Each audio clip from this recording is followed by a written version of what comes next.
성도님들 안녕하십니까? 오늘 함께 살펴볼 말씀은 열왕기상 18장입니다. 열왕기상 18장은 아합의 박해를 피해 그동안 숨어 있었던 엘리야가 전면에 나서서 백성들을 책망하고 그들의 회개를 촉구하는 장면입니다. 은신한 지 3년 반의 세월이 지났습니다. 그동안 사마리아에는 기근이 심해 백성들의 고통이 말할 수 없었습니다. 아합 왕이 직접 물 근원을 찾아 나설 정도였습니다. 그래도 이스라엘 백성들은 깨닫지 못하고 회개하지 않았습니다. 그렇지만 하나님께서는 신음하는 백성들을 불쌍히 여기셔서 엘리야에게 아합을 직접 만나보라고 말씀하셨습니다. 엘리야는 아합에게 그들의 죄가 무엇인지 확실하게 말해준 뒤 바알과 아세라의 선지자 850명을 갈멜산으로 모아달라고 부탁했습니다.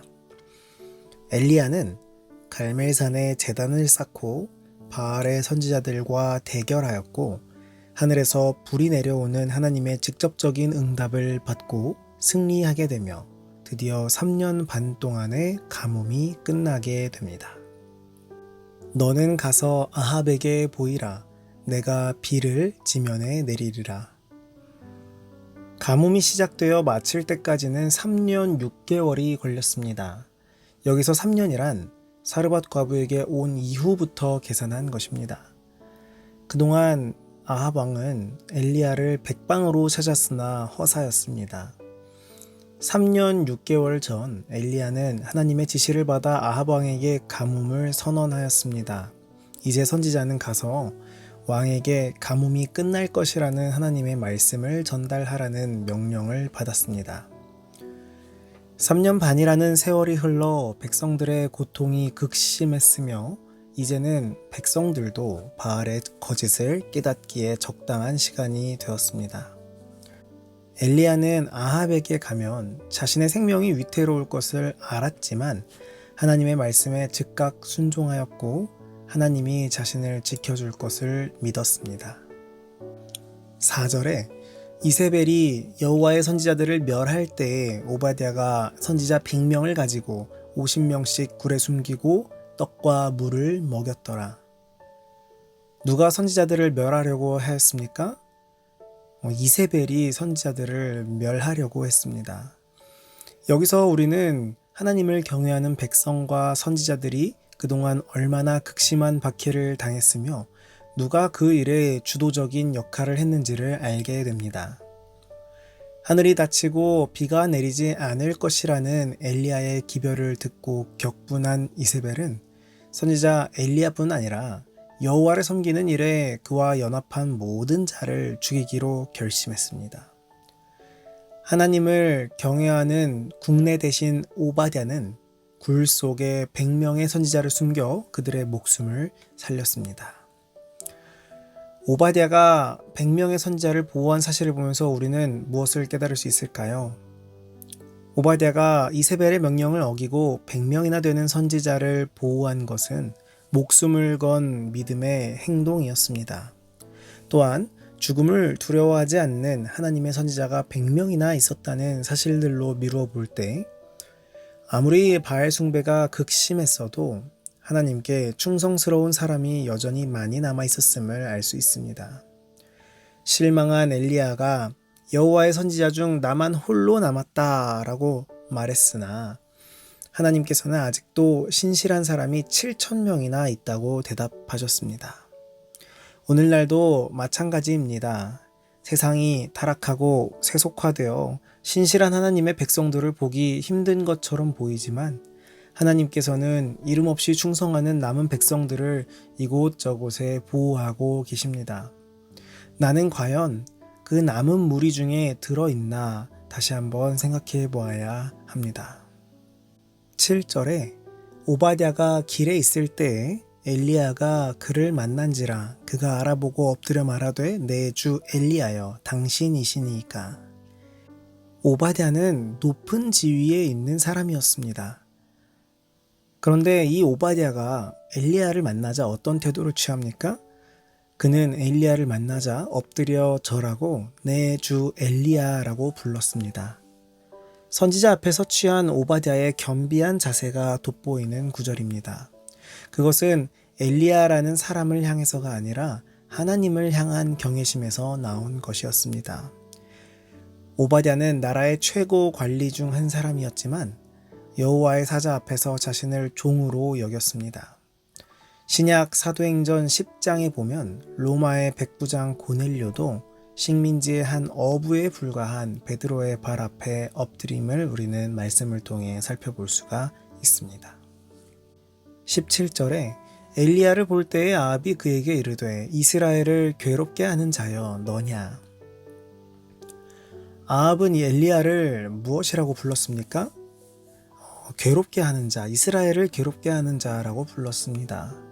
이스라엘은 참으로 극심한 고통에 시달려왔고 아합은 그 이유가 무엇인지 알고 있었습니다.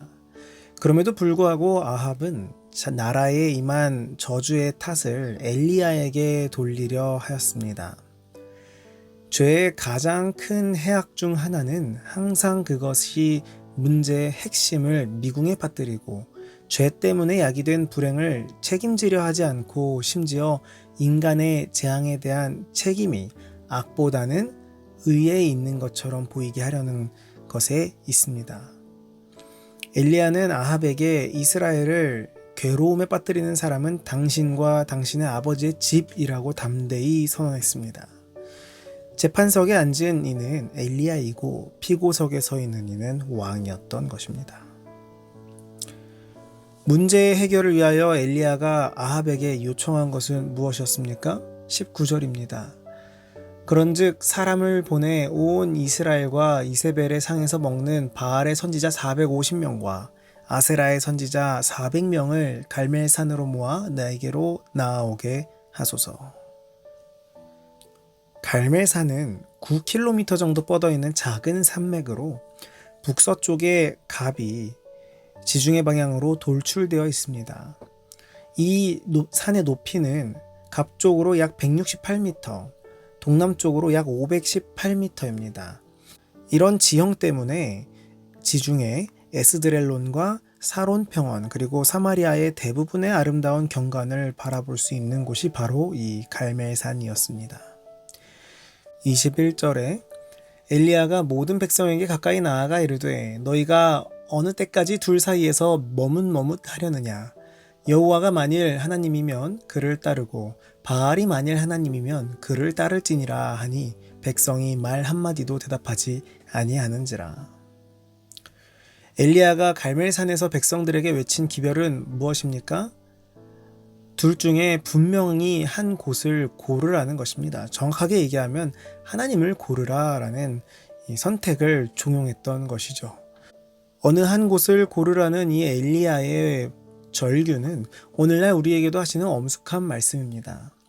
이스라엘 백성들은 침묵하였지만 우리는 답변해야 합니다. 하나님이 살아계신다고 말은 하면서도 살아가는 모습은 하나님이 계시지 않는 것처럼 살아가는 사람들이 정말 많습니다. 그저 믿습니다 라고 소리치는 것만으로 하나님의 자녀가 되는 것이 아닙니다. 살아계신 하나님의 자녀답게 살아야 하는 것입니다. 26절에 그들이 받은 송아지를 가져다가 잡고 아침부터 낮까지 바알의 이름을 불러 이르되 바알이여 우리에게 응답하소서 하나 아무 소리도 없고 아무 응답하는 자도 없으므로 그들이 그 쌓은 제단 주위에서 뛰놀더라. 오랜 시간 바알의 제사장들은 시끄럽고 격렬하게 날뛰고 흥분하여 괴성을 지르며 거친 몸짓으로 기도하고 조리가 맞지 않는 말을 계속해서 외쳤지만 아무런 결과가 없었습니다. 우리가 잘 아는 것처럼 이것은 엘리야와 바알 아세라의 선지자들의 이 갈멜산에서의 대결인데요. 그들의 그 태도, 바알 선지자와 아세라의 선지자들의 그 태도는 확신에 차고 조용한 엘리야의 행동과 선명한 대조가 되었습니다. 군중들은 공포와 흥분의 장면에 진력이 나고 지금까지 자기들을 속여온 그들의 거짓에 분노하였습니다. 군중들은 바알의 제사장들을 잡아 기손 시내에서 처형하였습니다. 37절입니다. 여호와여 내게 응답하옵소서 내게 응답하옵소서. 이 백성에게 주 여호와는 하나님이신 것과 주는 그들의 마음을 돌이키심을 알게 하옵소서 하매 이에 여호와의 불이 내려서 번제물과 나무와 돌과 흙을 태우고 또 도랑에 물을 핥으니라. 하나님께서 엘리야의 기도에 응답하셨습니다. 오늘날 우리들이 사는 세상은 엘리야의 믿음을 가진 사람들이 필요합니다. 하나님의 사업은 엘리야의 정신과 능력으로 일하는 사람들에 의해 맞춰질 것입니다. 그들이 악의 군대와 싸우기 위해서 믿음으로 전진할 때 하늘은 그들에게 매우 가까이 있을 것입니다. 그들이 전하는 기별을 통해 사람들은 이 세상 신들을 숭배하는 대신 천지를 지으신 하나님께로 돌아설 것입니다. 오늘 우리는 말씀을 통해 엘리야의 믿음의 승리를 살펴보았습니다. 오늘날 이 시간에도 하나님께서는 우리에게 말씀하십니다. 어느 쪽으로 설 것이냐? 어느 한쪽을 골라야 하는데 너는 어느 쪽을 고를 것이냐? 저쪽이 아닌 나를 고르라 라고 하나님께서는 오늘날도 우리에게 호소하십니다. 엘리야는 주저함 없이 그리고 두려움 없이 악의 세력과 정면으로 대결하여 승리하였습니다. 이것은 그의 능력이 아니라 물론 하나님의 능력이었지만 그에게 있었던 것은 분명한 믿음이었습니다. 그리고 그 믿음을 가지고 꿇어 엎드려 응답이 이를 때까지 기도를 쉬지 않았던 이 엘리야의 모습이 우리의 모습이 되기를 간절히 바랍니다. 선지자를 숨겨주었던 오바댜처럼 하나님을 위한 일에 용감한 사람이 되며 또한 엘리야처럼 믿음으로 승리하는 우리 모두가 되기를 간절히 바라면서 아침 말씀을 마치도록 하겠습니다. 오늘은 청년반 김혜선 청년을 위해 기도하도록 하겠습니다. 하늘에 계신 아버지, 오늘도 말씀으로 하루를 시작할 수 있게 하심에 감사합니다. 주님, 오늘은 김혜선 청년을 위해 기도합니다. 주 안에서 새로운 가정을 이루었사오니 주님 그 가정에 축복 허락하여 주시옵고 영육 간의 강건함을 허락하여 주시옵소서. 특별히 주님께서 주인이 되시는 그런 가정 될 수 있도록 축복 허락하여 주시옵소서. 주님, 오늘 살펴본 말씀처럼 주님을 선택하는 삶을 살 수 있도록 인도하여 주시옵고 엘리야의 믿음과 오바댜의 담대함이 우리 가운데 있을 수 있도록 인도하여 주시옵소서. 오늘 하루도 온전히 주님께 맡기오며 예수님 이름으로 기도합니다. 아멘.